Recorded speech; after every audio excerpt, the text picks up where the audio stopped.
पादप आकारिकी और एवं कायरिकी। ये हो गया पादप आकारिकी। आकारिकी का संबंध पौधे के विभिन्न अंगों जैसे कि जड़, तना, पत्ती, पुष्प, बीज, फल आदि की बाह्य संरचना से अध्ययन से है। पादप में 3 संवर्गों में विभाजित कर सकते हैं। पहला है शाख, झाड़ी एवं वृक्ष। ये हुआ हरे एवं कोमल तने वाले पौधे शाख कहलाते हैं। ये सामान्यतः छोटे होते हैं और इनमें शाखाएं अधिक नहीं होती हैं। कुछ शाखाएं तने के आधार के समीप से निकलती है। तना कठोर होता है परंतु अधिक मोटा नहीं होता, इसे झाड़ी कहते हैं। कुछ पौधे कुछ ऊंचे होते हैं तथा उनके तने सुदृढ़ एवं गहरे होते हैं। इसमें शाखाएं भूमि से अधिक ऊंचाई पर तने के ऊपरी भाग से निकलती हैं, उन्हें वृक्ष कहते हैं। कमजोर तने वाले पौधे सीधे खड़े नहीं हो सकते और ये भूमि पर फैल जाते हैं, उन्हें विसर्पिला लता कहते हैं। जबकि कुछ पौधे इनकी सहायता से ऊपर चढ़ जाते हैं, ऐसे पौधे आरोही लता कहलाते हैं। पादप के प्रमुख भाग का विस्तृत वर्णन निम्न है। जड़। जड़ पौधे का वह भाग है जो भ्रूण के मूलांकुर से विकसित होता है, जड़ कहलाता है। जड़ सामान्यतः भूमिगत होते हैं। इनका मुख्य कार्य पादपों को भूमि पर स्थिर रखना तथा भूमि से जल व खनिज लवण का अवशोषित करता है। यह प्रकाश की विपरीत तथा भूमि की तरफ बढ़ती है। ये होती है। जड़ों के विशिष्ट लक्षण होते हैं। जड़ें प्रकाश से दूर तथा भूमि की गुरुत्वाकर्षण शक्ति की ओर जाती है। जड़ों में पर्णहरित नहीं पाया जाता, इसलिए इनका रंग भूरा होता है। जड़ों के शीर्ष पर एक टोपीनुमा संरचना मूल गोप पाई जाती है। जड़ों के शीर्ष पर एक कोशिकीय लंबी पतली संरचना पाई जाती है, जिन्हें रोम कहते हैं। जड़ों पर पर्व व पर्णसंधियों नहीं पाए जाते हैं। जड़ के प्रकार जो 2 प्रकार के होते हैं। मूसला जड़ें। ये जड़ें मूलांकुर से विकसित होता है। मूलांकुर की वृद्धि से प्राथमिक जड़ बनती है, इससे द्वितीय जड़ें तथा तृतीय जड़ें निकलती है। इन प्राकृतिक जड़ व उनकी शाखाओं को मिलाकर मूसलाजड़ तंत्र कहते हैं। ये प्रायः द्विबीजीय पौधे में पाए जाते हैं, उदाहरण आम, नीम आदि। मूसलाजड़ के रूपांतरण में प्रमुख उदाहरण निम्न है। ग्रंथिमय मूसलाजड़ें। कुल लेग्यूमिनोसी के पादप जैसे कि अरहर, मटर, चना आदि की जड़ों में गांठें पाई जाती हैं, जो कि वातावरण से नाइट्रोजन को लेकर नाइट्रोजन यौगिक बनाते हैं, जिन्हें पादप ग्रहण कर सकता है। श्वसन जड़ें ये श्वसन का कार्य करती हैं, उदाहरण सोनेरेसिया, एविसिनिया, राइजोफेरा आदि।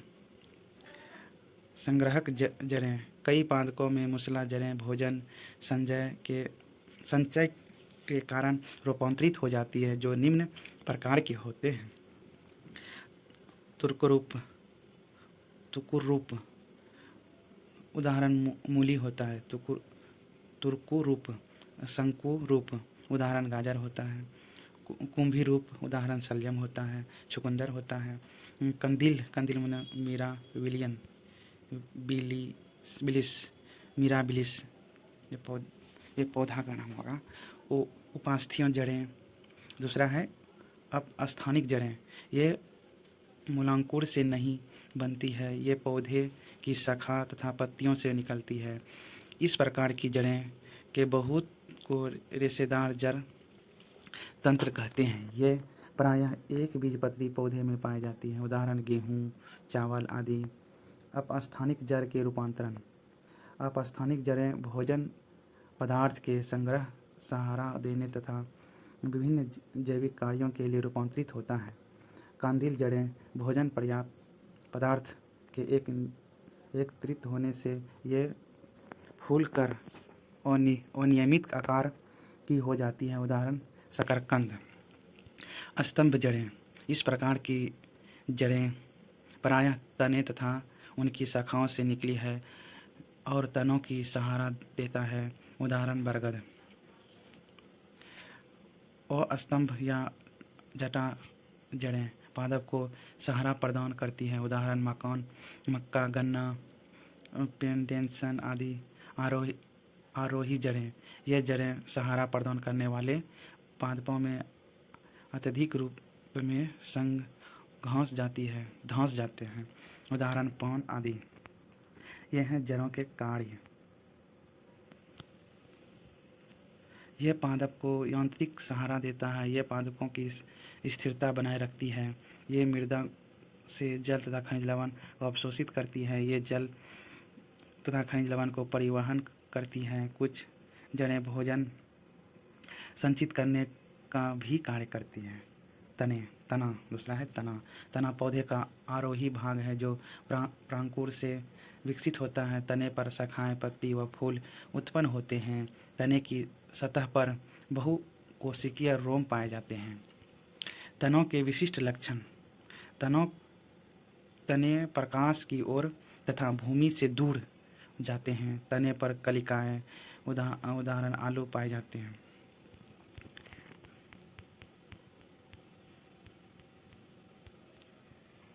तनों पर शाखाएं तथा पत्ती पाए जाते हैं। सामान्यतः बड़े तनों में पर्णहरित नहीं पाया जाता है। तनों पर पर्वत व पर्वसंधियाँ पाई जाती हैं। तनों पर पर्व और पर्वसंधियाँ पाई जाती हैं। तनों के प्रकार।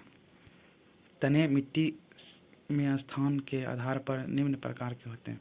तने मिट्टी के स्थान पर वायवीय तने, ये तो मृदा के ऊपर उगते हैं। वायवीय तने नींबू, गुलाब आदि। उपवायवीय तने, ये तने भूमि पर रेंगते हैं। उदाहरण जलीय पादप, घास आदि। भूमिगत तने, ये तने भूमि के अंदर पाए जाते हैं। ये भोजन को संचित कर मोटे हो जाते हैं। उदाहरण आलू, प्याज, लहसुन, हल्दी आदि। तने के रूपांतरण। पादप के तने विभिन्न कार्य जैसे कि पौधा, कायिक संवर्धन, संचय आदि करने हेतु रूपांतरित हो जाते हैं। ये मुख्य 3 प्रकार के होते हैं। भूमिगत तने के रूपांतरण निम्नलिखित कार्यों को करने के लिए भूमिगत तने रूपांतरित हो जाते हैं। चूषक, उदाहरण केला। प्रकंद, उदाहरण अदरक, जिंजर ऑफिसिनेंस, हल्दी, केला आदि। धनकंद, उदाहरण कचालू, केसर, जिमीकंद आदि। स्तंभ, उदाहरण आलू, गुलाब आदि। शकरकंद, उदाहरण प्याज, लहसुन आदि। और अर्धवायवीय तने में रूपांतरण। इनका मुख्य भाग भूमि के अंदर तथा कुछ भूमि के ऊपर पाया जाता है। इसमें कायिक जनन भी होता है। यह तने निम्नलिखित प्रकार से रूपांतरित होता है। ऊपरी भू स्तरीय, उदाहरण दूब, घास, मेरीलिया आदि। भूस्तरीय, उदाहरण पुदीना, जैस्मीन, स्ट्रॉबेरी आदि। भूस्तरिका, उदाहरण जलकुंभी, पिस्टिया आदि। चूषक, उदाहरण गुलाब, लिली आदि। वायवीय तने रूपांतरण। ये तने पूर्ण रूप से पृथ्वी के ऊपर होते हैं, जिस पर पर्व और पर्वसंधि, कलिकाएं, पुष्प, फल, पत्ती आदि होते हैं। वायवीय तने निम्न रूप में रूपांतरित होते हैं। परातान, उदाहरण कुकुरबिटा, लौकी, गंगू आदि। कंटक, उदाहरण नींबू, बेगेनविलिया, अनार आदि। पर्णकाय, उदाहरण नागफनी होता है, कैक्टस आदि। पत्र प्रकलित, उदाहरण घिगवार, अगेव, रसकस आदि।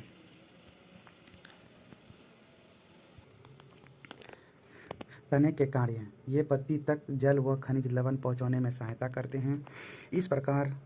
इस पर पत्तियों, शाखाएँ तथा फल लगते हैं तथा उन्हें इस क्रम में रखता है जिससे उन्हें अधिक सूर्य का प्रकाश मिलता रहे। यह पदार्थ को स्थिर रखता है तथा सहारा प्रदान करता है। ये फूलों को सही जगह पर लाकर उनके परागण में सहायता प्रदान करते हैं। पत्ती, तीसरा है पत्ती। पौधे में हरा, चपटा तथा फैला हुआ भाग पत्ती है। यह पर्व संधि से निकलती है तथा इनके कक्ष में एक कक्षस्थल कलिका होती है।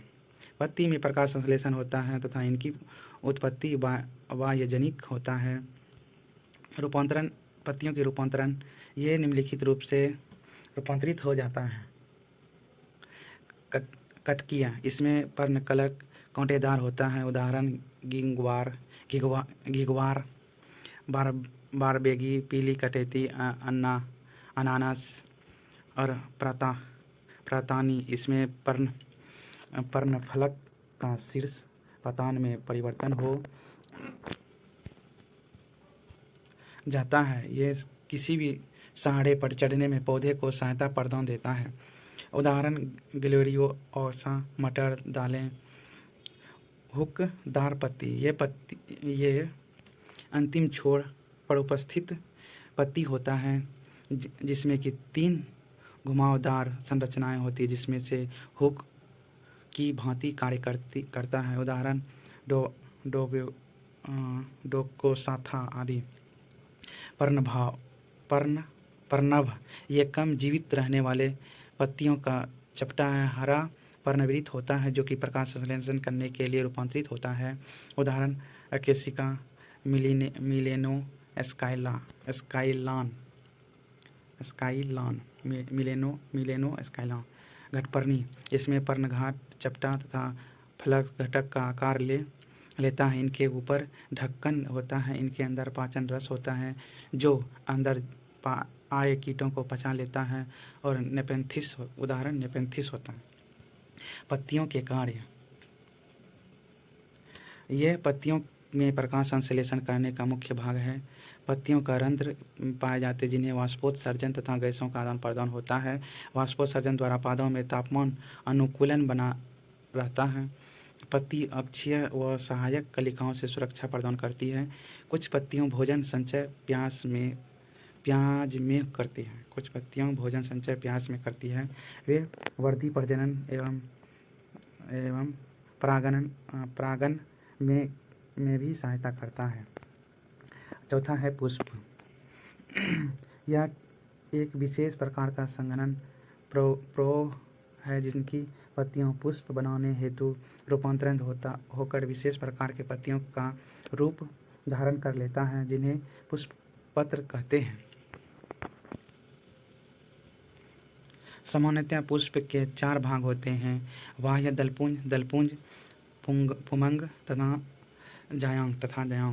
पुष्प निम्न प्रकार के होते हैं: पूर्ण पुष्प, वे पुष्प जिसमें चारों चक्र जैसे कि बाह्य दल पुंज तथा जायांग होते हैं, पूर्ण पुष्प कहलाते हैं। उदाहरण गुड़हल, जिसको अड़हुल का फूल बोलते हैं। दूसरा है पूर्ण पुष्प, जब इन चारों चक्रों में से कोई एक चक्र अनुपस्थित हो तब अपूर्ण पुष्प कहलाते। उदाहरण लौकी। एक लिंगी, जब दोनों जननांगों पुंकेसर एवं स्त्रीकेसर में से कोई एक उपस्थित होता है तब उसे पुष्प एक लिंगी कहते हैं। उदाहरण कद्दू। द्विलिंगी, जब पुष्प में पुंकेसर व स्त्रीकेसर दोनों ही उपस्थित हो तब पुष्प द्विलिंगी कहलाते हैं। मटर का गाछ। पुष्प के भाग, पुष्प में निम्नलिखित 4 भागों में बांटा गया है जो इस प्रकार है। बाह्य दलपुंज पुष्प का सबसे बाहरी चक्र है और इनकी इकाई को बाह्य दल कहते हैं। प्रायः बाह्य दल हरी पत्ती के समान होते हैं और कली अवस्था में फूलों की रक्षा करते हैं। बाह्य दलपुंज संयुक्त बाह्य दली जुड़े हुए बाह्य दल, इनका पृष्ठ बाह्य दली मुख्य होते हैं। दलपुंज दल का वह का बना होता है। दल प्रायः चमकीले रंग का होता है। यह परागण के लिए कीटों को अपनी ओर आकर्षित करता है। और बाह्य दलपुंज की एक तरफ दलपुंज की संयुक्त दली अथवा पृथक्लीय हो सकता है। पौधे में दलपुंज की आकृति तथा रंग भिन्न भिन्न होते हैं। पुमंग पुमंग पुष्प का नर जनन अंग है जो पुंकेसरों का बना होता है। पुंकेसर में 3 प्रकार होते हैं: पुतंतु, पराकोष तथा योजी। अधिकांशतया पुंकेसर में 2 पराकोष होते हैं। इन पराकोषों को द्विकोष्ठी कहते हैं, परंतु मालवेसी कुल के सदस्यों में पुंकेसर एकोष्ठी होता है। जायांग जायांग पुष्प का मादा जनन अंग है जो एक या अनेक इकाई अर्थात अंडोप से मिलकर बना है। अंडोप के सामान्यतया 3 प्रकार होते हैं: अंडाशय, अंडप के आधार का फूला हुआ भाग अंडाशय कहलाता है। इनमें मादा युग्मज या अंड बनाता है। वर्तिकाग्र, यह अंडा के ऊपर पतले धागे के समान रचना होती है। वर्तिकाग्र यह जायांग का शीख भाग होता है जो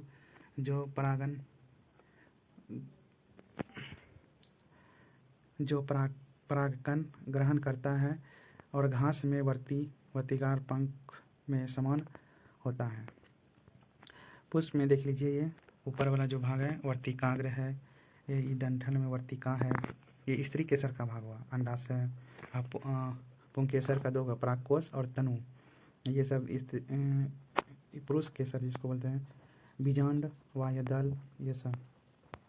पुष्पक्रम, पुष्प कक्ष पर पुष्प के लगे रहने के क्रम अथवा विनाश को पुष्पक्रम कहते हैं। यह निम्न प्रकार के होते हैं। और समीमाक्षी पुष्पक्रम, इस प्रकार के पुष्पक्रम में हुआ मुख्य कक्ष पुष्प में समाप्त नहीं होता है, इसलिए मुख्य अक्ष की लंबाई अनिश्चित काल तक बढ़ती है। इसमें पुष्प अग्राभिसारी क्रम में लगे होते हैं। उदाहरण गेहूँ, सरसों आदि। समीमाक्षी पुष्पक्रम, इस पुष्पक्रम में मुख्य अक्ष के शिखर पर स्थित कलिका पुष्प को जन्म देकर समाप्त हो जाती हैं। इनके कारण अक्ष की वृद्धि रुक जाती है, इसलिए पौधे की लंबाई निश्चित होती है और पुष्प तलाभिसारी क्रम में व्यवस्थित होते हैं और पुष्प अपकेंद्रित क्रम में खुलते हैं। उदाहरण है मयो और पिटूनिया आदि। फल, 5वां है फल।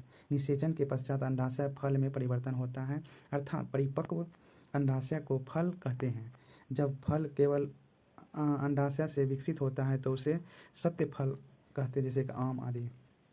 जब हम अंडाशय के अतिरिक्त पुष्प के अन्य भाग जैसे कि पुष्पासन तथा बाह्य दलपुंज आदि से विकसित होता है, तब उन्हें कूट या आभासी फल कहते हैं, जैसे कि नाशपाती, सहतूत, सेब आदि। कुछ पौधे में निषेचन क्रिया न होने पर भी अंडाशय फल में बदल जाता है। ऐसे फलों को अनिषेचित फलनी फल तथा इस क्रिया को निषेचक फलन कहते हैं। यह फल बीज रहित होते हैं।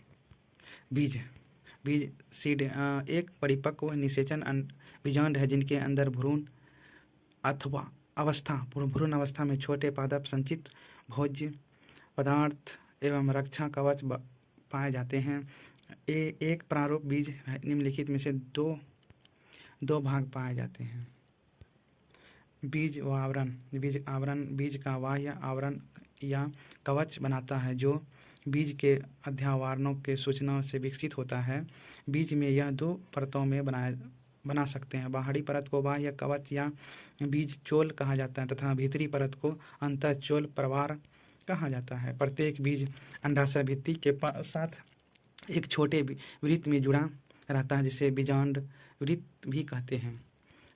पूर्ण रूप से पके हुए बीज में वृत्त के नीचे एक सूक्ष्म अंडाकार गर्त होता है, जिसे नाभिक कहते हैं।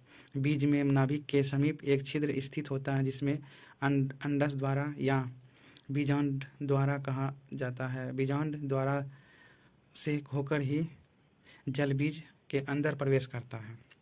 भ्रूण भ्रूण पादप के बीच में बीज आवरण के अंदर स्थित शिशु पादप है। यह बीजांड में स्थिर अंडे के निषेचन से बनता है। एक परिपक्व बीज में पाए जाने वाले भ्रूण के निम्नलिखित दो भाग होते हैं। बीजपत्र, इन्हें बीजपर्ण भी कहा जाता है। इनकी संख्या एक बीजपत्री पादपों में 1 तथा द्विबीजपत्री पादपों में 2 तो होती है। इनका मुख्य कार्य खाद्य पदार्थ में एकत्रित करता है, जिनके कारण ये फूल कर मांसल हो जाते हैं। बीजाक्ष, यह बीज का भ्रूण का मुख्य अक्ष है, अतः इसे भ्रूणीय अक्ष भी कहा जाता है। बीजपत्र भ्रूणीय अक्ष से संलग्न होते हैं। पादप कायिकी, पादप वनस्पति विज्ञान की वह शाखा जिसमें पादपों की विभिन्न जैविक क्रियाएं का अध्ययन किया जाता है, उसे पादप शरीर क्रिया विज्ञान या पादपीय कायिकी कहलाती है। पादपों में परिवहन, उच्च पादपों में जड़ों द्वारा गहन किया गया जल एवं पादपों में परिवहन, उच्च पादपों में जड़ों द्वारा ग्रहण किया गया जल एवं पत्तियों द्वारा प्रकाश संश्लेषण से उत्पत्ति खाद्य पदार्थ पौधे के विशिष्ट ऊतकों द्वारा सभी अंगों तक पहुंचाते हैं। पौधों में जल एवं खाद्य पदार्थ के इस प्रकार पहुंचने की प्रक्रिया को परिवहन कहते हैं। प्रत्येक पदार्थ में कोशिकाओं में पहुंचने के लिए कोशिका झिल्ली से होकर गुजरता है। कोशिका झिल्ली को वर्णात्मक परागम्य कहते हैं। प्रत्येक कोशिका के जीवाणु और जीवद्रव्य और बाह्य तरल के मध्य एक परासरणीय तंत्र स्थापित हो जाता है। इनके मध्य एक वर्णात्मक झिल्ली होती है। कोशिका के मध्य निम्न जलीय संबंध पाए जाते हैं: विसरण, गैस द्रव और ठोस अणुओं की उनके अधिक सांद्रता के क्षेत्र में कम सांद्रता की ओर होने वाली गतिविधि को विसरण कहते हैं। यह गति तब तक होती रहती है जब तक दोनों की सांद्रता अर्थात अणुओं का वितरण समान नहीं हो पाता है। प्रकाश संश्लेषण की प्रक्रिया में जल, वाष्प तथा ऑक्सीजन बाहर विकसित होता है। परासरण, जब दो विभिन्न सांद्रता वाले विलयों को अर्धपरागम्य झिल्ली के परागम द्वारा पृथक किया जाता है, तो वह विलायक का कम सांद्रता वाले विलयन से अधिक सांद्रता वाले विलयन की ओर गमन परागम कहलाता है। परासरण के अंतर्गत जब कोशिका में जल प्रवेश करता है तो इसे अंतःपरासरण कहते हैं। वह जब जल कोशिका से बाहर की ओर गमन करता है तब यह बाह्य परासरण कहलाता है।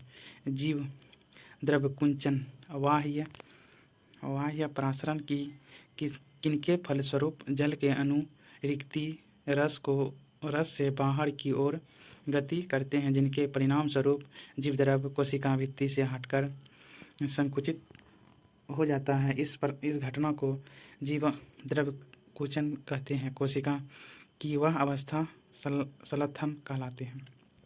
अंतःशोषण, किसी भी पदार्थ के ठोस कणों के द्वारा किसी द्रव का बनना, विलयन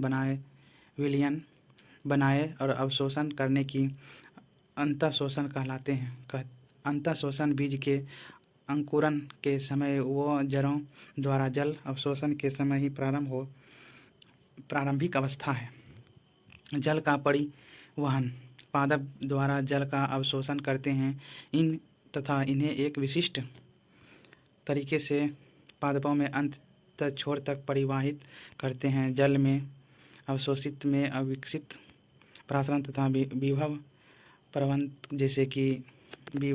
प्रवणता जैसे कि क्रियाएं सम्मिलित होते हैं।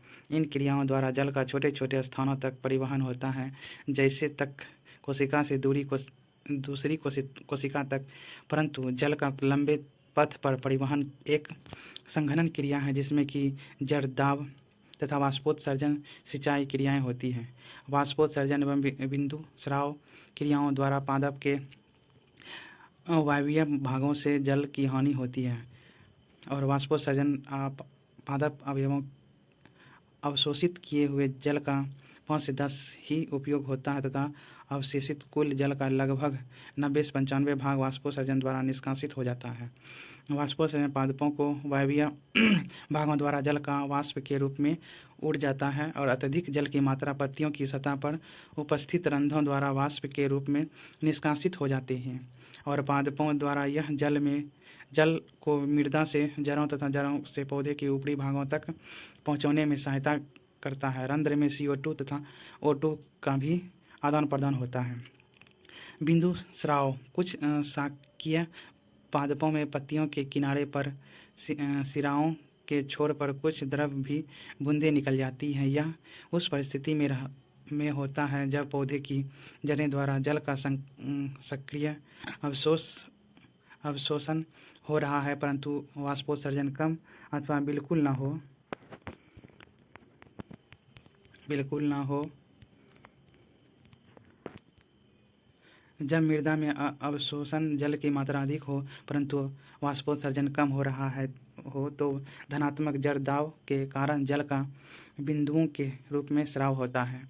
यह पत्तियों के किनारे जब जलरंध्र द्वारा होता है। यह क्रिया साधारणतया रात्रि में होती है। इससे निकला जल वास्तव में जलीय विलयन होता है जिसमें कि शर्करा, अमीनो अम्ल, कार्बनिक अम्ल आदि घुले होते हैं। खनिज का परिसंचरण मृदा में उपस्थित खनिज तत्व जड़ों द्वारा अवशोषित किए जाते हैं तथा जाइलम के द्वारा पानी के साथ ऊपर की ओर प्रवाहित किए जाते हैं और जड़ीय पादपों में अकार्बनिक पदार्थ का प्रवाह बहुदिशीय होता है। पादपों में खनिज तत्व मुख्यतया पादप में वृद्धि वाले भाग जैसे कि शीर्ष तथा पार्श्व विभाज्योति उत्तक, नई पत्तियों, विकासशील फूलों, फलों, बीज तथा संचित अंगों में प्रभावित होता है। पादप के कुछ पुराने भागों से कई नई विकसित पादपों तक पोषण तत्व व खनिजों का पुनः संचलन होता है। कार्बनिक विलायक को परिसंचरण कार्बनिक पदार्थ मुख्यतया पत्तियों में प्रकाश संश्लेषण की क्रिया द्वारा बनते हैं तथा ये जड़ व तने के नए हरे भागों में भी बनते हैं। ये पदार्थ फ्लोएम द्वारा पादपों के सभी भागों में तक परिसंचरण होते हैं। पादपों में खनिज पोषक पादप भिन्न प्रकार के तत्व के आयनों का प्रयोग करके अनेक जैविक क्रियाओं का नियमन करते हुए वृद्धि करते हैं। इस प्रकार वे सभी तत्व जो पादपों की वृद्धि एवं परिवर्धन के लिए आवश्यक होता है खनिज तत्व कहलाते हैं तथा पादपों द्वारा इन तत्वों का अवशोषण एवं प्रयोग करने की क्रिया विधि को खनिज पोषण कहते हैं। तत्व की मात्रात्मक आवश्यकता के आधार पर उन्हें 2 भागों में बांटा गया है। दीर्घ या वृद्ध पोषण तत्व वृद्ध पोषकों को सामान्यतया पादप के शुष्क पदार्थ का 1 से 10 मिलीग्राम लीटर की सांद्रता से विद्यमान होना चाहिए। इस श्रेणी में आने वाले तत्व हैं जैसे कि carbon, hydrogen, nitrogen, oxygen, phosphorus, sulphur, potassium, calcium और मैग्नीशियम। इनमें से कार्बन और हाइड्रोजन तथा ऑक्सीजन की प्राप्ति मुख्यतः कार्बन डाइऑक्साइड CO2 एवं जल H2O से होता है जबकि दूसरे तत्व मृदा से खनिज लवण के रूप में ग्रहण करते हैं। लघु या सूक्ष्म पोषक तत्व की अनिवार्यता अत्यंत सूक्ष्म मात्र 0.1 मिलीग्राम लीटर शुष्क भार के बराबर या उससे कम में होती है। इनके अंतर्गत लोह, Fe, तांबा, मोलिब्डेनम, MO, जस्ता, बोरॉन, मैंगनीज, क्लोरीन तथा निकिल सम्मिलित हैं। नाइट्रोजन, पोटेशियम अन्य यौगिक में संश्लेषण के लिए एक आवश्यक घटक है। यह मुख्य रूप से कार्बनिक नाइट्रोजन या नाइट्रेट या नाइट्राइड कार्बनिक रूप में होता है। पदार्थ के आधार पर पादपों की वर्गीकरण पादपों का वर्गीकरण 2 प्रकार से किया गया है। स्वपोषी ये अपना भोजन स्वयं संश्लेषित कर सकते हैं उन्हें स्वपोषी पादप कहते हैं। उदाहरण सभी हरे पेड़ पौधे। परपोषी पौधे, ये अपना भोजन स्वयं संश्लेषित नहीं कर सकते, इन्हें परपोषी पादप कहते हैं। ये निम्न प्रकार के होते हैं। परजीवी पौधे ये पादप खाद्य एवं जल हेतु अन्य पौधे पर निर्भर रहते हैं। इनमें खाद्य एवं जल के अवशोषण हेतु विशिष्ट जड़ें पाए जाते हैं, जो कि चूषक जड़ें तथा चूषकांग कहलाती है। उदाहरण डोडर अथवा अमरबेल। और मृतोजीवी पौधे, ये पादप मृत कार्बनिक पदार्थ पर उगते हैं। उदाहरण कवक। प्रकाश संश्लेषण, प्रत्येक हरा पादप सूर्य के प्रकाश की उपस्थिति में जल तथा कार्बन डाइऑक्साइड की सहायता से स्वयं अपने भोजन का निर्माण करता है। पादप द्वारा यह भोजन बनाने की प्रक्रिया की प्रकाश संश्लेषण कहलाते हैं। पादप का हरा रंग पर्णहरित की उपस्थिति के कारण होता है, और पर्णहरित की उपस्थिति के कारण ही पादप सूर्य की प्रकाश ऊर्जा की रासायनिक ऊर्जा के रूप में बदल कार्बोहाइड्रेट का निर्माण करती हैं। इनमें निम्न समीकरण द्वारा प्रदर्शित किया गया है। 6CO2 प्लस 12H2O सूर्य का प्रकाश और पर्णहरित के C6H12O6 plus C6O2H2O plus O6O2 ये होती है रासायनिक समीकरण। और कार्बोहाइड्रेट पादपों में ऊर्जा प्रदान करते हैं। पादप द्वारा कार्बोहाइड्रेट को तुरंत उपयोग में नहीं लिया जा सकता, इसे स्टार्च के रूप में संचित कर लिया जाता है। प्रकाश संश्लेषण की क्रिया पादप के हरित लवक में होते हैं। हरित लवक हरे रंग के कोशिकांग में होते हैं। ये पत्ते के पर्ण मध्यांतक में सर्वाधिक सक्रिय होते हैं। ये प्रकाश संश्लेषण उपकरण की भांति कार्य करते हैं। प्रकाश संश्लेषण प्रक्रम के दौरान निम्नलिखित घटनाएं होती है। क्लोरोफिल द्वारा प्रकाश ऊर्जा को अवशोषित करना, प्रकाश ऊर्जा को रासायनिक ऊर्जा में रूपांतरित करना तथा जल अणुओं का हाइड्रोजन तथा ऑक्सीजन में अपघटन, और कार्बन डाइऑक्साइड का कार्बोहाइड्रेट में अपचय।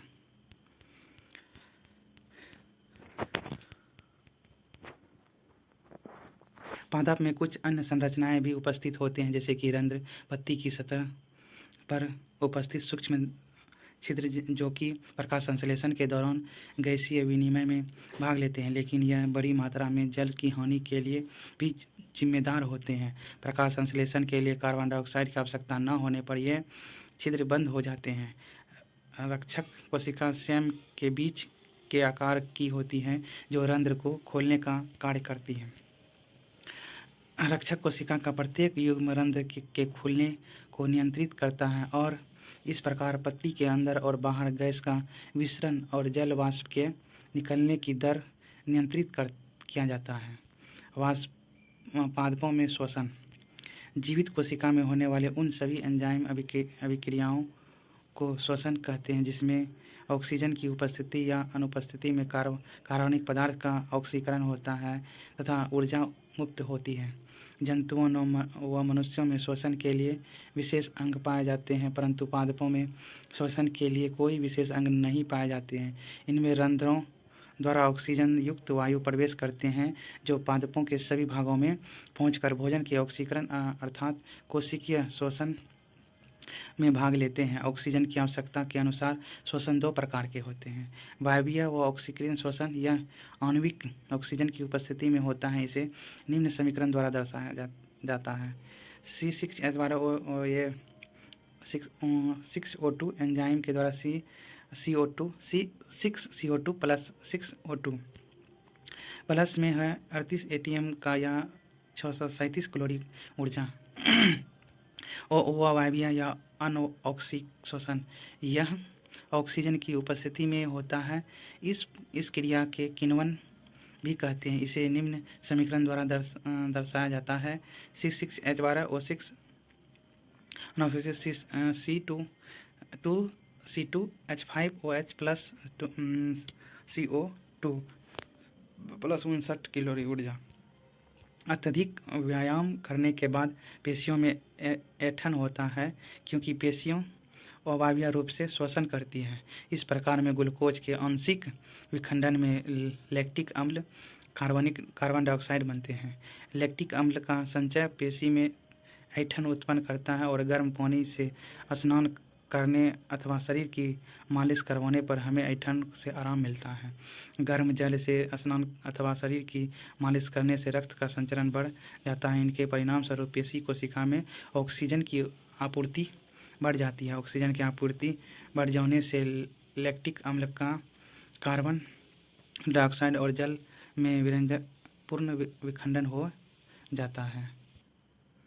श्वसन की 3 अवस्थाएं होती हैं जो कि निम्न हैं। वायवीय श्वसन, इनमें से एक जीव तथा उनके वातावरण में मध्य श्वसनीय गैस CO2 प्लस CO2 का विनिमय होता है। पादपों में श्वसन दिन रात तो होते रहता है। इनके अंतर्गत वे ऑक्सीजन ग्रहण करके कार्बन डाइऑक्साइड को मुक्त करते हैं और पादपों में प्राणियों की भांति गैसीय आदान प्रदान के लिए विशिष्ट अंग नहीं होता है। पादपों में श्वसन जड़ तना वातारंध्र पत्ती रंध्र द्वारा होता है।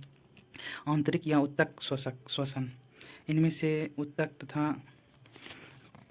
बाह्य कोशिका वातावरण के मध्य श्वसनीय गैस का विनिमय होता है। कोशिकीय श्वसन, यह एक एंजाइम नियंत्रित चरणबद्ध रासायनिक क्रिया है जिसमें माइटोकॉन्ड्रिया के अंदर ग्लूकोज का ऑक्सीकरण होने से अधिक उपयुक्त एटीपी अणु उत्पन्न होते हैं, जिसमें कि उच्च ऊर्जा बंधनों में संचित होता है। इस प्रकार श्वसन एक जैव रासायनिक ऑक्सीकरण क्रिया है। इस प्रकार निम्नलिखित 3 पदों में विभाजित करते हैं। कोशिकीय श्वसन में ग्लाइकोसाइज क्रॉस चक्र इलेक्ट्रॉनिक परिवहन तंत्र। ग्लाइकोलाइसिस में है ग्लूकोज से 6 का पायरूवेट 3 में ऑक्सीजन यह कोशिका द्रव में होता है। और क्रोसब चक्र एसिटिल CoA का वायवीय ऑक्सीकरण यह कोशिका के माइटोकॉन्ड्रिया के आधार रंध्र होता है। इलेक्ट्रॉन परिवहन तंत्र, सह एंजाइम व कोशिका रंध्रों की श्रृंखला द्वारा इलेक्ट्रॉन का अंतिम ग्रहण तक परिवहन, जिनके फलस्वरूप ग्लाइकोलाइसिस व क्रेकस चक्र में बनी ऊर्जा एटीपी नामक अणु के कोशिका के माइटोकॉन्ड्रिया के F1 संकुचन द्वारा संचित होता है। पादपों में उत्सर्जित, ये पादपों में प्राणियों की भांति पादप की अपशिष्ट उत्पाद को सर्जित करते हैं। पादपों में अपशिष्ट उत्पादन का उत्सर्जित निम्न प्रकार से होते हैं। गैस अपशिष्ट उत्पाद, पादपों में गैस अपशिष्ट पदार्थ का निष्कासन पत्ती पर उपस्थित रंध्रों और तने पर उपस्थित वातारंध्रों द्वारा होती है। यह गैसीय अपशिष्ट CO2 तथा O2 होते हैं। तरल अपशिष्ट उत्पाद, पादपों में वाष्पोत्सर्जन की प्रक्रिया द्वारा अधिक जल का निष्कासन रंध्रों से जल वाष्प द्वारा और कुछ पादपों में जल रंध्रों से बूंदों के रूप में होता है। जल रंध्रों द्वारा बिंदु शास्त्र की क्रिया होती है। ठोस अपशिष्ट उत्पाद, पादप ठोस अपशिष्ट उत्पाद की कोशिकीय रिक्ति और उत्तकों में अधिकांश मृत में संचित है, जैसे कि अंतःकाष्ठ पादप के द्वारा गोंद का स्राव होता है, जिनका उपयोग खाने तथा उद्योग आदि में किया जाता है। रेजिन का उपयोग बनारसी खाने में और ग्लेंजी एजेंट के रूप में किया जाता है। रबर, पादप में प्राकृतिक रबर प्राप्त किया जाता है, जिनका उपयोग टायर उद्योग, चिकित्सा संबंधित दस्ताने, गुब्बारा आदि के निर्माण में होता है। पादप में समन्वयन, पादप में वातावरण के प्रभाव से अथवा आंतरिक उद्दीपनों से संपूर्ण शरीर या शरीर का कोई अंग अपनी स्थिति में परिवर्तन करता है तो इन परिवर्तन को गति कहते हैं। पादप में गति जीव द्रव्य की संवेदनशील अथवा उत्तेजनशीलता के कारण होता है। पादप में गति को 2 प्रकार के वर्गीकरण किया जा सकता है। उद्दीपन के लिए तत्काल अनुक्रिया, संवेदनशील पादप छुई मुई उद्दीपन के प्रति तत्काल अनुक्रिया दर्शाते हैं। पादप में सभी भाग या अनुक्रिया पादप प्रदर्शित करते हैं अर्थात गति करते हैं। जैसे ही पादप को स्पर्श किया जाता है, इसमें सूचना का आदान प्रदान होने लगता है। वृद्धि के कारण गति वृद्धि के कारण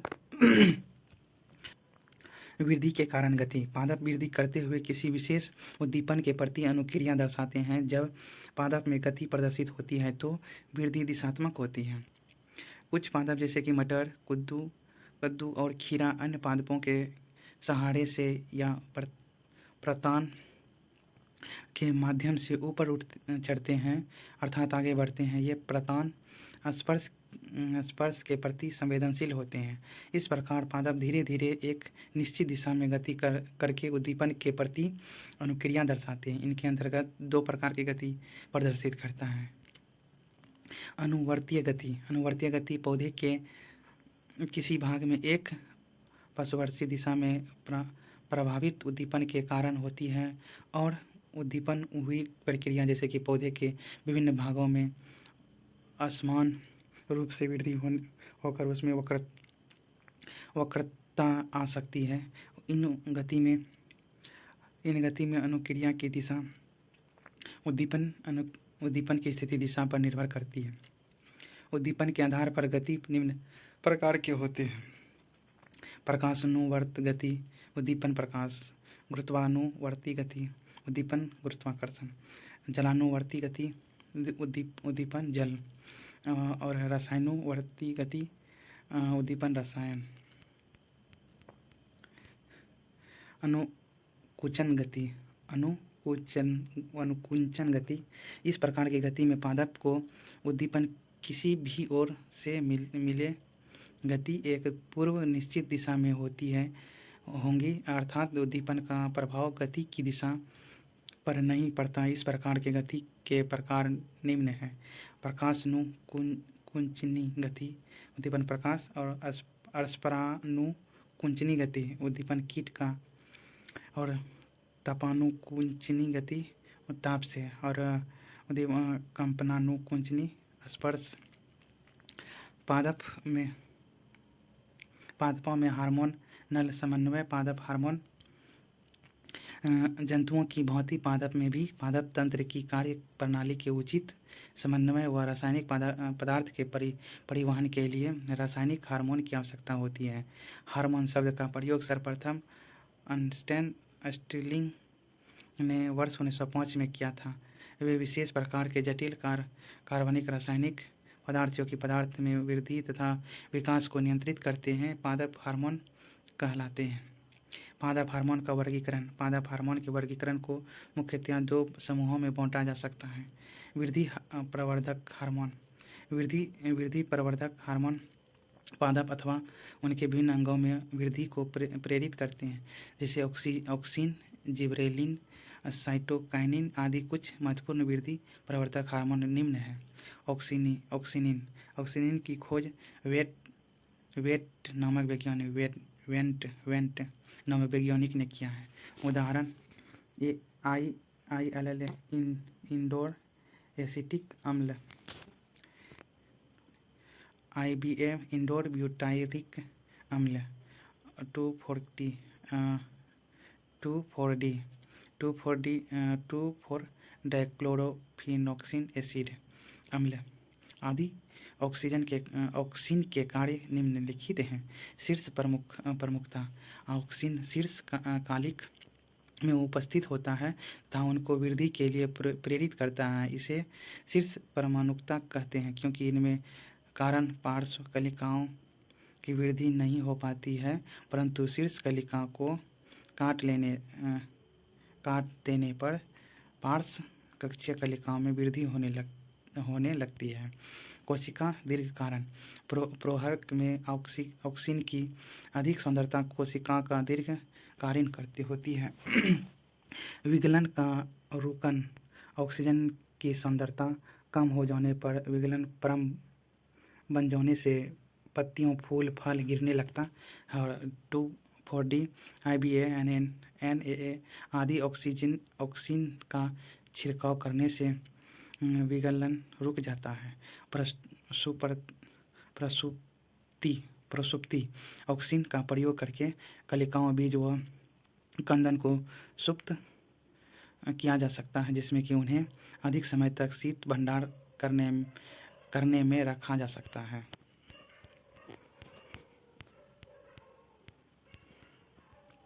कोशिका विभाजन, यह हार्मोन साइटोकाइनिन के साथ छत्ती में कैम्बियम के विभाजन के समय, कमल बांधने के समय तथा उत्तक संवर्धन में आदि निश्चित मात्रा में प्रयोग किए गए तो कोशिका विभाजन बढ़ता है। और अनिषेक फलन, संतरा, नींबू, अंगूर, केला आदि में ऑक्सिन के प्रयोग द्वारा बीजरहित फल बनते हैं। फल बनने में निषेचन का प्रयोग न होने के कारण इस प्रक्रिया को अनिषेचन फलन कहते हैं। जिब्रेलिन की खोज सर्वप्रथम जापानी वैज्ञानिक कुरोसावा ने 1926 में धान के खेत में की थी। यह एक वृद्धि नियंत्रण पादप है जिसे जिब्रेलिन जीए की भी कहा जाता है। जिब्रेलिन के कार्य निम्न हैं। आनुवंशिक बौने पदार्थ का दीर्घकरण, यह हार्मोन आनुवंशिक बौने पादप को दीर्घकरण में सहायता करता है, जैसे कि मक्का, मटर। इनके अतिरिक्त यह हार्मोन पर्वों को कोशिकाओं का दीर्घकरण भी करता है, जिससे कि तनों की लंबाई बढ़ जाती है। इस प्रकार से तने का लंबाई में बढ़ना बोल्टिंग कहलाता है। प्रस्तुति को दूर करना, आलू के कंद और पादपों पर लगी शीतकालीन कलिकों की सुप्रति जिब्रेलिन द्वारा दूर की जा सकती है, अर्थात यह कंद तथा बीजों को अंकुरन के लिए प्रेरित करता है। बीजों का अंकुरन कुछ पादप जैसे कि सलाद तथा तंबाकू में प्रकाश की उपस्थिति में अंकुरन होता है, परंतु जिब्रेलिन देने से यह अंधकार में भी अंकुरित हो जाते हैं। इस प्रकार में जिब्रेलिन के प्रभाव से कुछ एंजाइम जैसे कि प्रोटीएज, लाइपेज तथा लाइमेलेज संश्लेषित होकर बीजों में संचित खाद्य पदार्थ को विलय अवस्था में बदल देते हैं, जिससे कि में भ्रूण को शीघ्रता से मिल जाते हैं। फलों में वृद्धि एवं पकना, जिब्रेलिन पकने के परिणाम में भी उपयोग होती है, जैसे कि अंगूर आदि, अर्थात इनका प्रयोग अंगूर के आकार एवं गुच्छे की लंबाई बढ़ने में किया जाता है। साइटोकाइनिन, मिलर तथा इनके सहयोग ने इन्हें सर्वप्रथम खमीर और फफूंदी के डीएनए से प्राप्त किया है, इसलिए इसे काइनेटिन नामक दिया गया है। यह न्यूक्लियस अम्ल के अपघटन से बनता है। लेथम एवं उनके सहयोगी ने वर्ष 1963 में सर्वप्रथम प्राकृतिक साइटोकाइनिन का अपरिपक्व मक्के के दाने में खोजा और इसलिए इसे जियाटिन नाम दिया है। साइटोकाइनिन के कार्य निम्न है। कार्य: कोशिका विभाजन। साइटोकाइनिन ऑक्सिन के साथ मिलकर कोशिका विभाजन को प्रेरित करता है। कोशिका दीर्घकरण एवं विभेदन, यह कोशिकाओं में वृद्धि को प्रेरित करता है। केलस में कम साइटोकाइनिन व उच्च ऑक्सिन साइटो से जोड़े का तथा उच्च साइटोकाइनिन व कम ऑक्सिन सांद्रता से प्रोह का निर्माण करता है। शीर्ष प्रभावित का प्रतिकार: साइटोकाइनिन के कारण शीर्ष कलिका की उपस्थिति में भी पार्श्व कलिकाएं वृद्धि करती है। उपरोक्त कार्यों के अतिरिक्त ये जीवाणुता में विलंब, पोषण पदार्थ का अभिगमन, हरित लवण के परिपक्वन, फ्लोएम में संवहन का नियंत्रण, जड़ में व्यास में वृद्धि आदि कार्यों भी उपयोग है। और वृद्धि निरोध हार्मोन, वृद्धि निरोध हार्मोन पादप अथवा उनके अंगों में वृद्धि को रोकते हैं, जैसे कि एस्विसिक अम्ल, इथाइलिन आदि। कुछ वृद्धि निरोध हार्मोन निम्न हैं: एस्बिसिक अम्ल, एस्बिसिक कार्सिन एवं एडिकोड,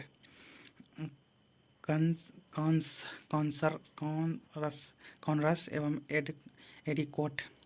1961-1965 में एस्विसिक अम्ल एस्विक अम्ल को कपास के पादपों की कलियों से अलग किया जाता।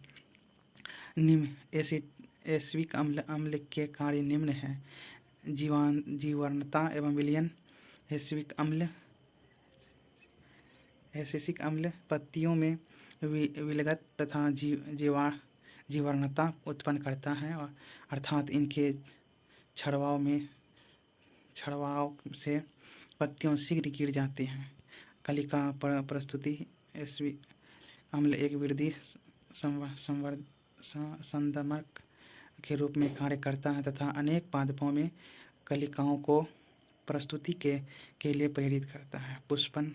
एसिटिक अम्ल की उपस्थिति में कुछ अल्प प्रदीप्तकालीन पादपों का दीर्घ प्रदीप्तकालीन अवस्था में पुष्प हो जाता है, जबकि दीर्घ प्रदीप्तकालीन पादपों में यह पुष्प के संदमित करता है। बीज प्रसुप्त।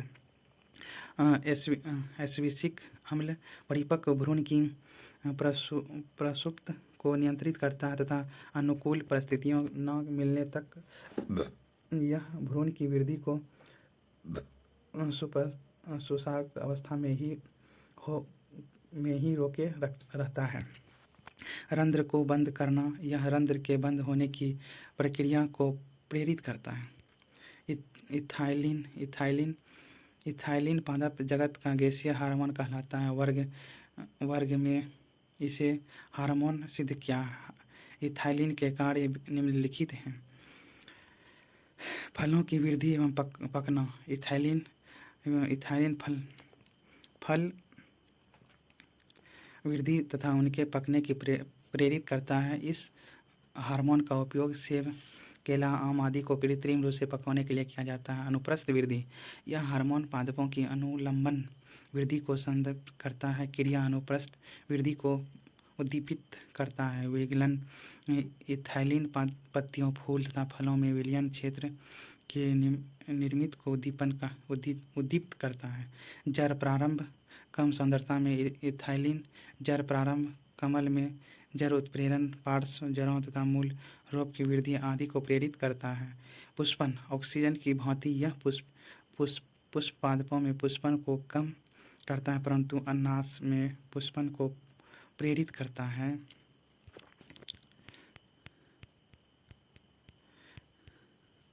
पादप में अलैंगिक जनन। अलैंगिक जनन में एक जनक द्वारा संतति का उत्पन्न होता है। इसमें आनुवांशिक रूप से क्लोन पादप प्राप्त होते हैं। कुछ पादप जैसे कि गन्ना, गुलाब, अंगूर आदि को उगाने के लिए कायिक प्रवर्धन का प्रयोग किया जाता है, क्योंकि इनके द्वारा उगाए गए पादपों में बीज की आवश्यकता नहीं होती है और बीज द्वारा उगाए गए पादपों की अपेक्षा पुष्प व फल कम समय में आ जाते हैं और अंततः कायिक प्रवर्धक द्वारा पादप कम समय में उगाए जा सकते हैं।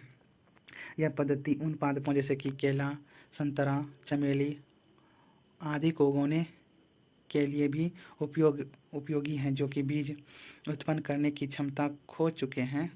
कायिक प्रवर्धक का दूसरा लाभ यह भी है कि यह प्रकार उत्पन्न सभी पादप आनुवंशिक रूप से जनन पादप के समान ही होते हैं। इस प्रकार की पादप का कोई भी वर्दी भाग मातृ पादप से अलग होकर नए पादप का निर्माण करता है। कायिक जनन का प्रवर्धक विभिन्न वर्दी भागों के आधार पर भिन्न प्रकार का होता है। इन विभिन्न पादपों का अध्ययन दो शीर्षों में कर सकते हैं, जो कि इस प्रकार है: प्राकृतिक कायिक प्रवर्धक। इस प्रकार में प्राकृतिक रूप से पादप का कोई भी अंग या प्रांतरिक भाग मातृ पादप से अलग होकर नया पादप बनाता है।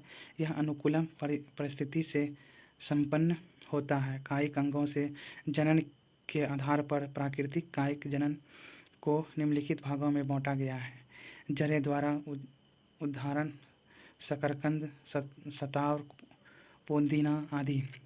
पत्ती द्वारा उदाहरण बायोफिल्म, बिनोनिया, घाव पत्ता आदि। तनों द्वारा उदाहरण अदरक, आलू आदि। कृत्रिम कायिक प्रवर्धन मानव द्वारा पादपों में कृत्रिम ढंग से किए गए पादपों का जनन को कृत्रिम कायिक जनन या प्रवर्धक कहते हैं। पादपों में कृत्रिम कायिक जनन की विधि निम्न है।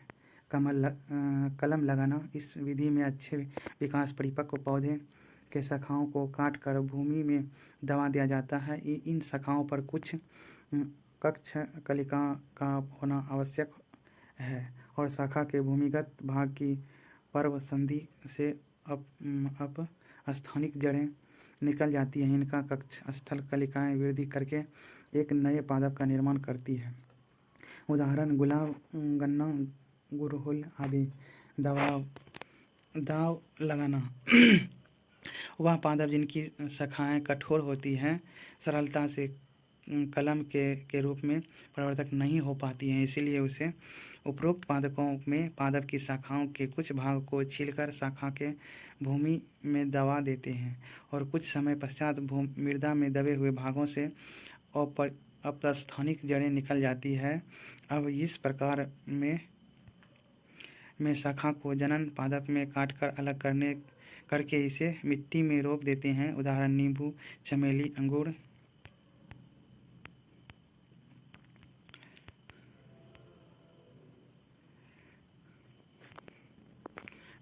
पैबंद लगाना या रोपण।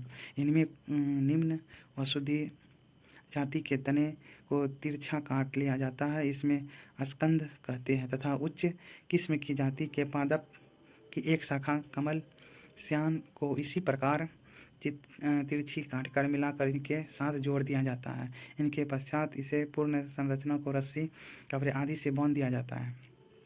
साथ ही दोनों के संधि स्थल पर मोम पिघलाकर लेप लिया जाता है। कुछ दिन पश्चात स्कंद तथा कमल दोनों आपस में जुड़ जाते हैं। उदाहरण नींबू, अमरूद आदि। कायिक जनन के प्रकार उदाहरण सहित। जनन के प्रकार प्राकृतिक विधि है पौधे का विशिष्ट उदाहरण। अपस्थानिक जड़ें शकरकंदियाँ, डलहेलिया, कोनमन में अपरी भू-स्थानिक तना, घास बीज की आद्य भू-स्थानिक तना, गुलदाउदीन,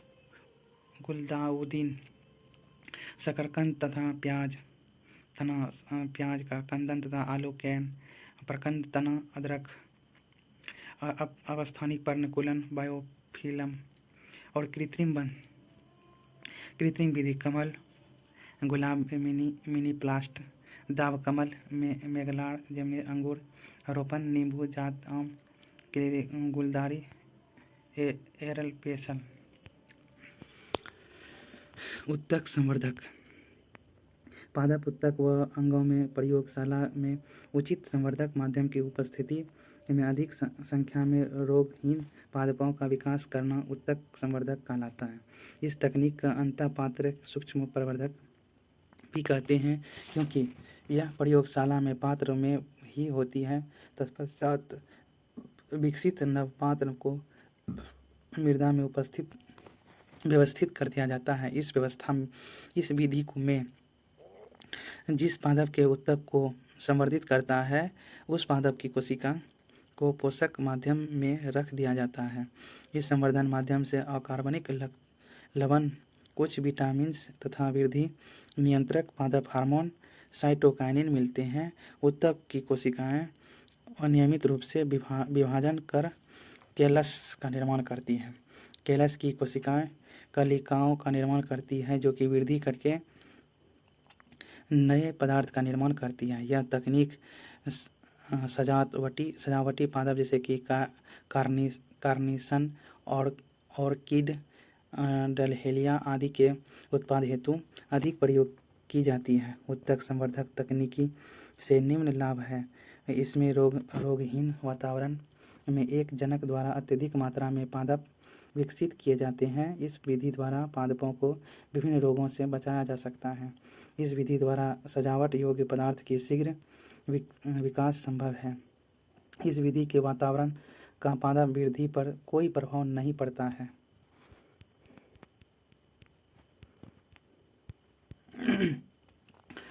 पुष्प पादपों में लैंगिक जनन।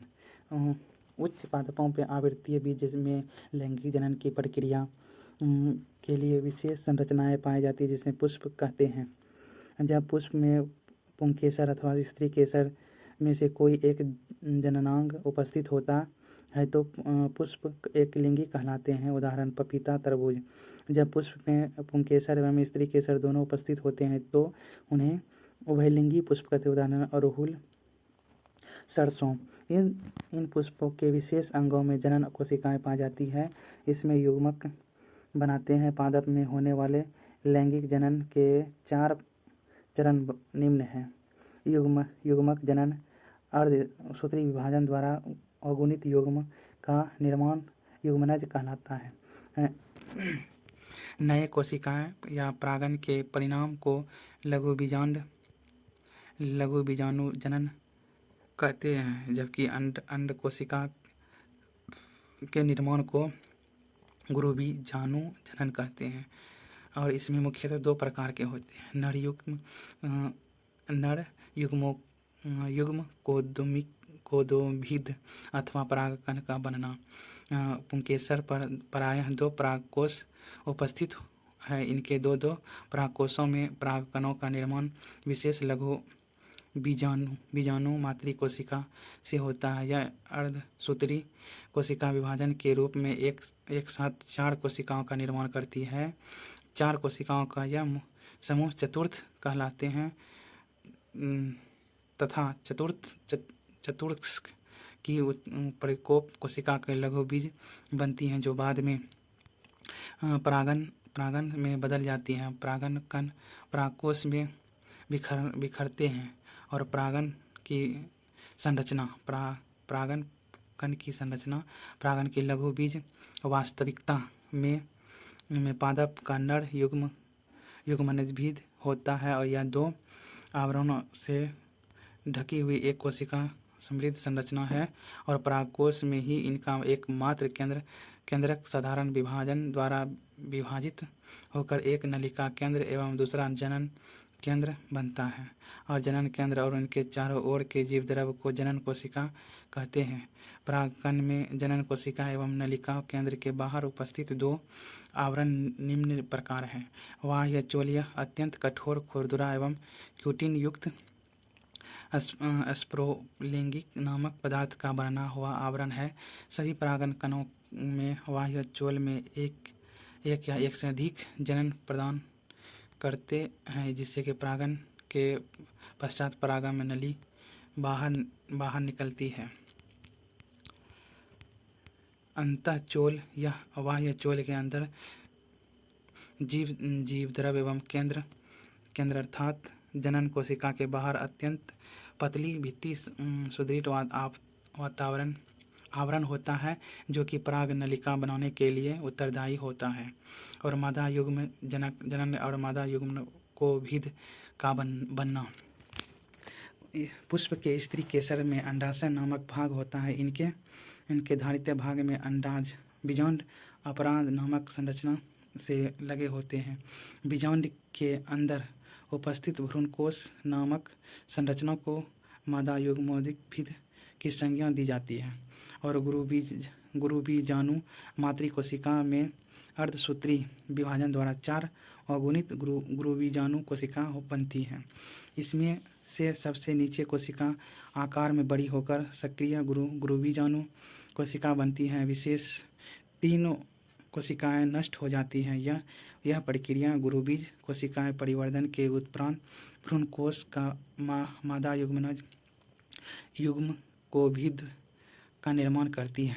और बीजांड की संरचना पादप में प्रत्येक बीजांड और बीजांडासन से एक पतले व छोटे बीजांड वृत्त द्वारा जड़े रहते हैं। जिस स्थान पर बीजांड वृत्त में जुड़ा रहता है उसे नाभिक कहते हैं। बीजांड के अंदर का अधिकांश भाग बीजांडायक से बना होता है, जिनके चारों ओर बाह्य अध्ययन तथा अंत अध्ययन पाए जाते हैं। इन परतों के माध्यम से और एक छिद्र होता है जिसे बीजांड द्वार कहते हैं। बीजांड का आधारीय भाग निभाग कहलाते हैं। बीजांडायक में अंदर की ओर भ्रूणकोश स्थिर होता है। भ्रूणकोश में बीजांड द्वार की ओर 3 कोशिका का समूह पाया जाता है। इसे अंड समुच्चय कहते हैं। अंड समुच्चय के माध्यम से बड़ी अंडकोशिका तथा इनके दोनों ओर एक छोटी सहायक कोशिका होती है। परागन किसी वस्तु के परागन कोशिका का उसी पुष्प अथवा उसी गति के किसी अन्य पुष्प के वर्तिकाग्र पर पहुंचने की प्रक्रिया को परागन कहते हैं। परागन मुख्य रूप से 2 प्रकार का होते हैं। स्वपरागन किसी पदार्थ के पुष्प के परागन कण उसी पुष्प के वर्तिकाग्र पर या उसी पादप के किसी अन्य पुष्प के वर्तिकाग्र पर पहुंचने को स्वपरागन कहते हैं। परपरागन जब एक पुष्प के परागन लिंग जनन द्वारा उत्पन्न उसी जाति के अन्य पादप के वर्तिकाग्र पर विभिन्न माध्यम से पहुंचते हैं तो उसे परपरागन में कहते हैं। एक लिंगी पुष्प जैसे कि पपीता, मक्का आदि में परपरागन पाया जाता है। परपरागन कीट, वायु, जल, जंतु के माध्यम से होता है। जैसे कि ये चित्र में देख सकते हैं पुष्प में परागन कैसे होता है। इससे परागकोश और वर्तिकाग्र में होता है परागकण, इसमें होता है परागवर्तिकाग्र। परपरागन की विधि पादप में परागन में निम्न प्रकार से होते हैं। कीटों द्वारा परागन कीटों के आकर्षित करने के लिए पादपों में विशेष युक्ति जैसे कि पुष्प का रंग, सुगंध, मकरंद आदि अपनाई जाती है। कीट परागित पुष्प बड़े ही आकर्षक एवं मकरंद युक्त होते हैं। कुछ पुष्प के वर्तिकाग्र प्राय चिपचिपे होते हैं, उदाहरण अंजीर, आक और साल्विया, पीपल आदि। वायु द्वारा परागन अनेक पादपों में वायु द्वारा परागन होता है। इनके लिए अनेक उपयुक्त पाए जाते हैं जैसे कि पुष्प पराग जैसे छोटे और समूह में लगे होते हैं। इन पुष्पों में सुगंधित मकरंद और रंग का अभाव होता है। इसी वर्तिकाग्र खुरदुरे एवं चिपचिपे होते हैं। परागन कण हल्के जलरोधी, शुष्क तथा अत्यधिक मात्रा में बनते हैं क्योंकि वायु के माध्यम से इनकी हानि बहुत अधिक होती है, उदाहरण गेहूँ, मक्का, ज्वार आदि। जल द्वारा परागन यह परागन जल में उगने वाले पादपों में पाया जाता है। इन पादपों में पुष्प जल के ऊपर खिलते हैं जैसे कि कमल, जललीन आदि। जल परागन के लिए पुष्पों परागन कणों के वर्तिकाग्र आदि में अनेक अनुकूलन पाए जाते हैं। पुष्प रंगहीन, मकरंदहीन और गंधहीन होते हैं। परागन कण हल्के होते हैं। इनका घनत्व अधिक अर्थात यह संख्या में अधिक होते हैं। इनके कण परागन कण जल स्तर पर तैरते हुए मादा पुष्प संपर्क में आते हैं और पश्चात परागन कण वर्तिकाग्र द्वारा ग्रहण कर लिए जाते हैं। उदाहरण बेलिस्नेरिया, हाइड्रिला, सीरेटो फिल्लम आदि। जंतु द्वारा परागन कुछ पादपों में परागन घोंघे, पक्षी, चमगादड़ आदि की सहायता से होता है, उदाहरण सेमल, कंदब और बिग्नोया आदि। निषेचन नर तथा मादा युग्म केंद्र का संलयन निषेचन कहलाते हैं। एक नर युग्म अंडा कोशिका से संलयित होकर द्विगुणित युग्मनज का निर्माण करता है। तत्पश्चात यह द्विगुणित युग्मनज वृद्धि तथा विभाजन के फलस्वरूप भ्रूण का निर्माण करता है। निषेचन के दौरान परागन नलिका का बीजांड द्वारा प्रयोग होता है। यहाँ परागन नलिका दोनों पर युग्म को मुक्त कर सकता है और इसमें से एक नरम युग्म अंडज कोशिका में संलयित होकर युग्म बनाता है, इसे सत्य निषेचन कहते हैं, तथा दूसरा नर युग्म द्वितीय केंद्र 2n से संयुग्मित होकर त्रिगुणित भ्रूण पोष केंद्र 3n बनाता है। इस प्रकार के त्रिसंलयन कहते हैं क्योंकि इनमें 3 अगुणित केंद्र का संलयन होता है। इस प्रकार दो नर युग्म निषेचन प्रक्रिया में भाग लेते हैं, अर्थात निषेचन 2 बार होता है, इसलिए इस प्रकार के द्विनिषेचन कहते हैं। फल तथा बीज का निर्माण। निषेचन के बाद अंडाशय से फल और बीजांडों से फल के अंदर के बीज बनते हैं और परिपक्व अंडाशय से सत्य फल बनता है। बीजांड में भ्रूण पोष तथा भ्रूण के विकास के साथ साथ अध्ययन वारण और सूक्ष्मकरण कठोर हो जाते हैं और बीज कवक बनाते हैं। बीजांड काय समाप्त हो जाता है, लेकिन कुछ बीजों में यह एक पतली परत के रूप में शेष बचता है, जिसे भ्रूणपोष कहते हैं। बीज के दो प्रकार के होते हैं, भ्रूण और भ्रूणपोषीय बीज। इन बीजों में भ्रूणपोष अनुपस्थित होता है क्योंकि ये वृद्धि करते हुए बीजांड द्वारा पूर्णतया उपयोग में लिया जाते हैं। इनमें भोजन का संग्रह पत्र बीज पत्रों में होने से ये मोटे हो जाते हैं। चना, मटर, दलहन, दलें तथा सेम भ्रूणपोषीय इन बीजों में भोजन भ्रूणपोष में संग्रहित रहता है तथा बीज पत्र पतले हो जाते हैं। उदाहरण मक्का, गेहूँ तथा अरंडी। और प्रकृति में पादप के फलों और बीज का प्रकीर्णन पवन, जल और जंतुओं द्वारा होता है। सहजन, ड्रमिस्ट तथा द्विफल मेपिल जैसे कि पादप में पंखयुक्त बीज, घासों के हल्के बीज अथवा आक मादप के रोमयुक्त बीज और सूरजमुखी के रोमयुक्त फल पवन के साथ उड़कर सुदूर स्थानों तक चलते हैं। कुछ बीज जल द्वारा परिवर्तित होते हैं, जैसे ऐसे बीज अथवा फल के आवरण स्पिंज अथवा तंतुफल होते हैं ताकि वे जल में प्लवन तैरते और करते हुए एक स्थान से दूसरे स्थान तक जा सकते हैं। उदाहरण नारियल। ये देखिए क्या परागम होता है वर्तिकाग्र में, नर युग्म परागन, और ये अंडाशय और मादा युग्मनज होता है। ये कुछ बीज जंतु द्वारा प्रकीर्णित होते हैं और विशेष से कांटेदार बीज जिसमें कि हुक जैसी संरचनाएं होती हैं, जिसमें बीज जंतु के शरीर से चिपक जाते हैं और दूरस्थ स्थान तक ले जाते हैं। इनके उदाहरण यूरेना तथा जेंथियम है।